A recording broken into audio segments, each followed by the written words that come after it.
Good afternoon, everybody. Uneducated Economist here. So there's been a major change to the lumber futures contract. The May 15th closing of around $344 per thousand is the final contract month that they are going with the 110,000 board foot coming from the British Columbia area to a junction spot, right? That's the simplest way to kind of understand it. It's not like these future contracts are what the price of what, say, my local mill is going to charge for their lumber. You would have to call down to that mill, find out where they are at on their prices, and then you would go from there. The contracts themselves is not necessarily what all mills are going to be pricing out. Some might be higher, some may be lower. It really just depends on the individual mill themselves. And they have what they refer to as a cash price. And so when we think about these futures contracts and what they were, when we had such a issue coming up with like COVID lockdowns and all this stuff, it sent these lumber future contracts like insanely high. But really, it was because there wasn't enough speculation in the market, if you can actually believe that. It was because there wasn't enough players in the game. Now, these are 110,000 board foot contracts that were being sold at the time. That's an entire rail car worth of lumber, right? The new contracts are then going to be set up in such a way that they are for delivery to Chicago. So they, from like the Pacific Northwest, rail card to Chicago. And that's where the new lumber future prices are going to be established. So it includes this rail card delivery. Now, at the other end, instead of having them at 110,000 board feet, they're going to knock them down to about the quarter of the size, 27,500 board feet. So it goes from a rail car size to a truckload size. And now with this truckload size, what they are hoping for is that more builders, lumber yards, distributors, everybody who's in the game will be more of an active participant within the futures market in order to actually bring more of a stability to that market. So one of the problems that they had is that when it was running up to 1,700 per thousand, really there was only a handful of contracts that were being traded at the time. And when those things were being traded, they were not really showing they weren't really necessarily showing an accurate description of what it is that as far as the demand goes out there. Because these contracts were so big and the prices of them were so high, it really just left a handful of players in the game. So this is what the idea of bringing these contracts to Chicago in a smaller size is going to try and help with the idea of this like increased volatility that has come from like the lack of participants within the market itself. Did I get all that right? Okay.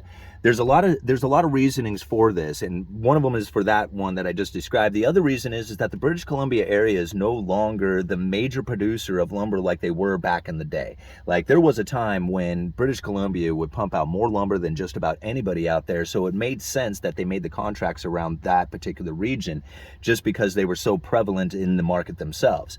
Now, the British Columbia area, they have gone through some major changes. I mean, we've talked about it quite a bit, but the forestry industry has been pretty devastated up there, and really they are not expecting that return for another 30 years or so. So now the major producers, these like West Fraser, Inifer, Canfor, all these guys, they're all setting up shop down in the southern part of the United States. Like, there's still going to be plenty of lumber coming out of the Pacific Northwest, especially up in the British Columbia area. But a lot of these guys are moving down to the southern part of the United States. Now, the difference that the contracts show is that typically these future contracts are based off of number 2 standard and better Doug fir lumber. Down in the southern part of the country, they mill up a lot of pine. So it's not the same type of species of materials. And the Doug fir is generally the premium grade. So that's the one that ended up getting the futures contracts. And now that it's moved over to Chicago with these smaller deliveries or the truckload size as far as these contracts go, that'll bring in the more speculation, bring in the more people, the more participants. And with that, they hopefully will find that equilibrium a lot easier and not have such volatile swings like we experienced when the lockdowns had occurred. So that's a major change to the lumber futures. What that will mean going in, I don't know exactly. We have to find out how these things actually play out because this is new in the way that it's actually being handled. They launched this like last summer, if I remember right, but now it's the is the way that they are going to find this price discovery. Okay, I will leave a link down in the description to a bar charts for the random length cash price. That might be the easiest way for you to find out what's going on with the lumber prices today, because we won't be able to follow the old contracts to see which direction the lumber prices are going. Now, with all that being said, I am under the impression, hold on, I need to do something here before my phone gets cooked. Slide this right behind there. It's getting a little hot out there. It's going to cook my phone, the sun is. Okay. So now what's going to happen here in the future with lumber prices is I believe that we are going to see with the added contracts, you know, because they have that delivery inside of it. So you're going to see contracts go from, well, we saw it $344 per thousand close in May to right now they're sitting around $500 per thousand. But that, like I said, includes that rail car delivery to Chicago. So that, I mean, it makes sense that they would be a higher price there.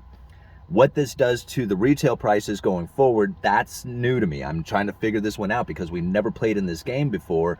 I don't know how that's actually going, like, is it going to be a lag to it? Does it make, like, you know, can you compare the futures price to what the retail price is like we used to do?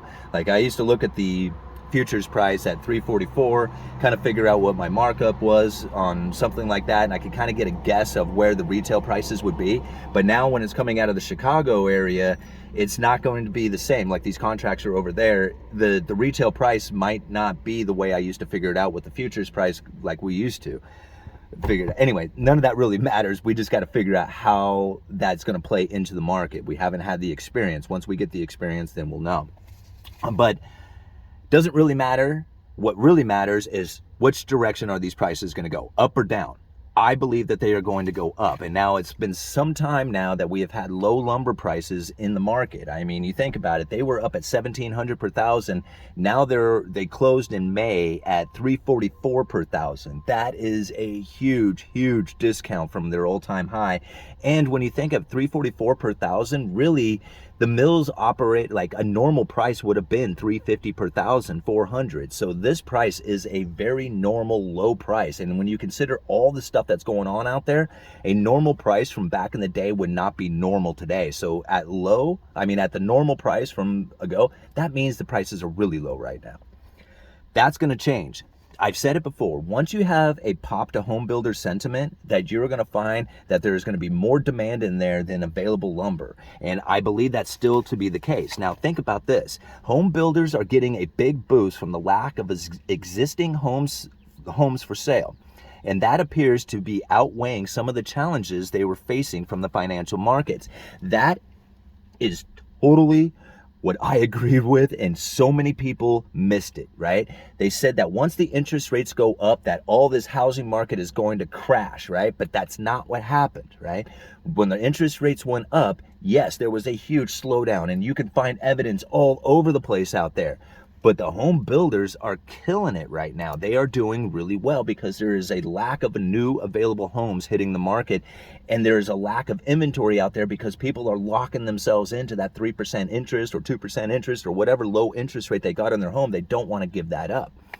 Builders' confidence in the market for newly built single-family homes rose 5 points in May to 50. Remember, anything above 50 is positive, anything below 50 is negative. They are at 50 right now. According to the National Association of Home Builders Wells Fargo Housing Market Index, the HMI, it's the fifth straight month of gains in the first reading of builder sentiment since July that wasn't negative, right? As soon as I said, once it goes positive, we are going to find this inventory is going to get hammered. I know it is, which would be a reading below 50. Wasn't negative, which would be a low reading. Okay, sentiment stood at 69 in May of last year. So is it as positive as it was last year? No, but it's not negative, and that's the important thing to remember, all right? And then it's the fifth straight month of rising sentiment, all right? So they were negative, now they're positive, right? For the first time, they're not negative. I shouldn't say they're positive at 50, so I guess that would be like even. All right. New home construction has taken on an increased role in the marketplace because many homeowners with loans well below current mortgage rates are electing to stay put. And this is keeping the supply of existing homes at a very low level, right? Just like we were talking about. Of the index's three components, current sales conditions rose 5 points to 56, right? Absolutely positive. Sales expectations in the next 6 months rose 7 points to 57. Again, positive, definitely in the positive area. Here's the kicker. The buyer traffic climbed 2 points to just 33. Incredibly negative, right? Incredibly negative when it comes to the actual buyer traffic. And remember, this is the sentiment that they're having. Current sales, positive, and expectations, positive, but the traffic is negative. What does that say to you, right? It means that there is definite players in the game, but most people have chosen to take themselves out. That's why the actual buyer sentiment is low, right? Buyer traffic is low, but yet the conditions and the expectations are high. These guys plan on selling their stuff going into the future. All right. I will leave a link down in the description for you on that one. There was one more thing I wanted to bring up. Oh, in March, 33% of listed for sale were new homes in various stages of construction. They weren't even completed homes. These are people who see this one being built saying, I'll buy that thing, right? Because there's just lack of available new homes out there.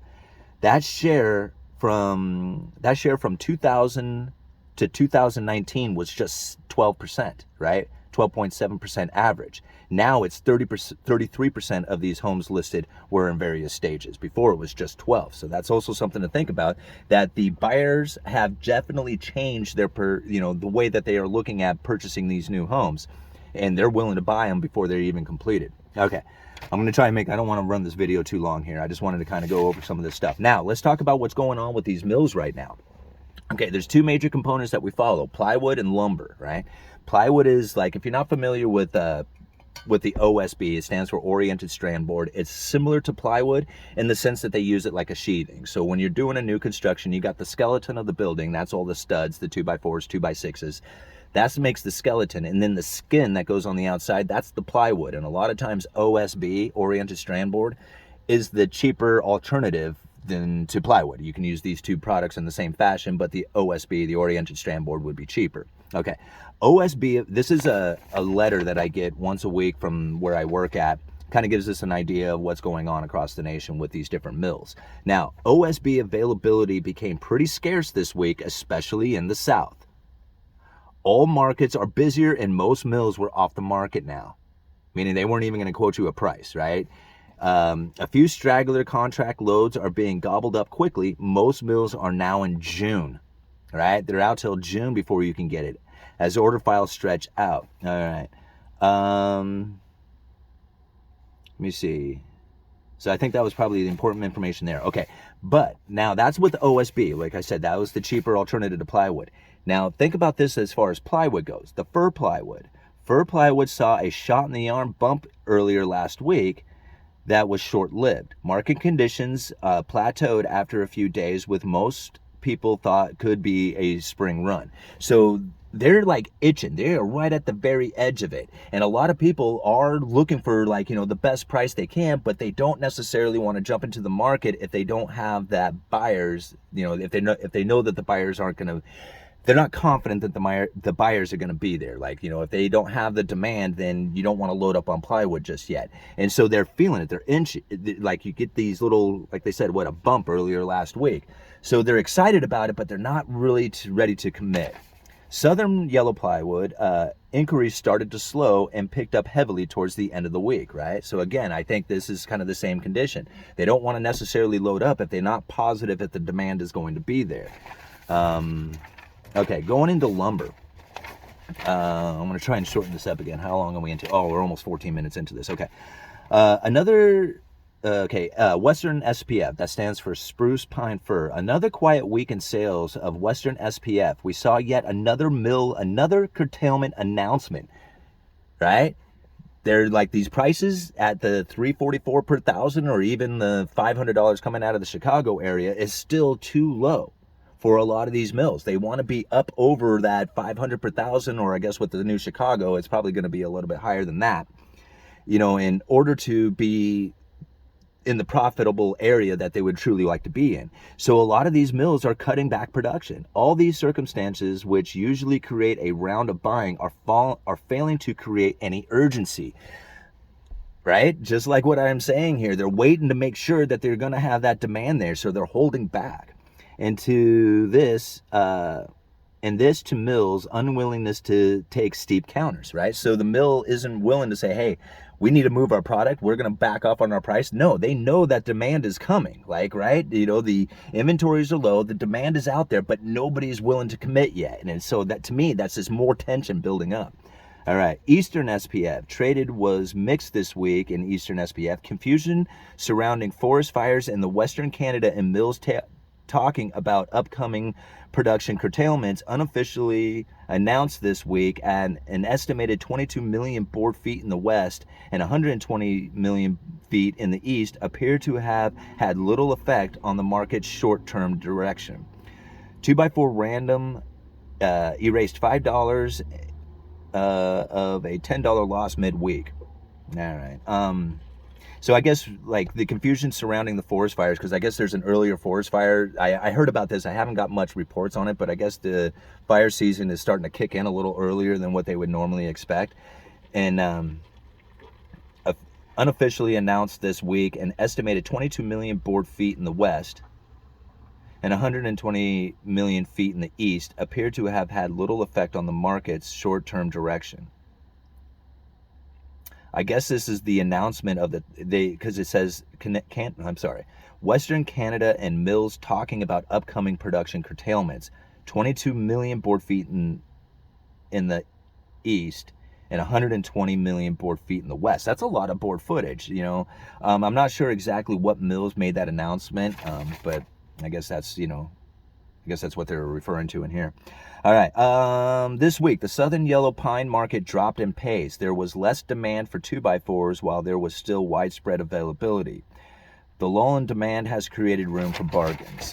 So in the pine, the southern part of the pine, that seems to be not nearly as, it had lackluster demand this week and still remains tight in the west. So it looks like the western part of the United States is really tightening up the inventory. And that's the one that really, I think, matters, is because it was the one that had the contracts that we would all follow. All right. Let me see here. Western species of dry dimension. A lot of this I'm reading for the first time too, guys. So actively continues to remain steady, especially as nicer weather has entered the picture. More and more buyers seem to be putting their feelers out there. For some, it's for price discovery purposes, while others are looking for quick job coverage. The overall trajectory of the market remains flat for now. Prime lengths in all widths have been the target recently. Over the past few weeks, good takeaways has been seen on popular lengths, leaving mills with broken tallies to offer for quick ship. Mills currently tagging on premium for these lengths. All right, so it sounds to me like there is a tightening up of inventory. I mean, over the past few weeks, good takeaways have been on popular lengths, leaving mills with broken tallies, meaning that if you go get a random length truck, you're going to get 8s, 10s, 12s, 16, 14s, 16s, 18s, and 20s. They're saying you're going to get broken tallies, like you might not get the 14-footers or something like that. You have to take whatever it is that they had available. And then mills are currently tagging on a premium for these lengths. So if they're not available and they do come up for availability, they're adding more price to that. This is tightening up, guys. If this home builder sentiment really kicks in and the buyers start to jump in, like if you have the Federal Reserve make some announcement saying like they're going to stop raising interest rates, I think that is going to cause the market to say, that's it, we're jumping in, the Fed is reverse course, even if they haven't done anything yet. Like, even if they haven't adjusted Fed funds rate or anything, I just believe that if the Fed makes that announcement, like, hey, we are going to like stop raising interest rates, that right there would be the sentiment that I believe a lot of the home buyers are looking for. And we would take that 33, the buyer traffic from 33 up to 50, and then this thing is going to explode again. I mean, I shouldn't say explode, but it's going to definitely start moving in an upward trajectory in a quick fashion, at least in my opinion. All right, I'm going to leave a link down in the description for you guys to a Wall Street Journal article, I believe it was, who is talking about this exact thing. If you're not subscribed to the Wall Street Journal, I don't know, I guess you can get a few, most of what I talked about, I think, is in that article anyway. So, all right, Uneducated Economist, you let me know.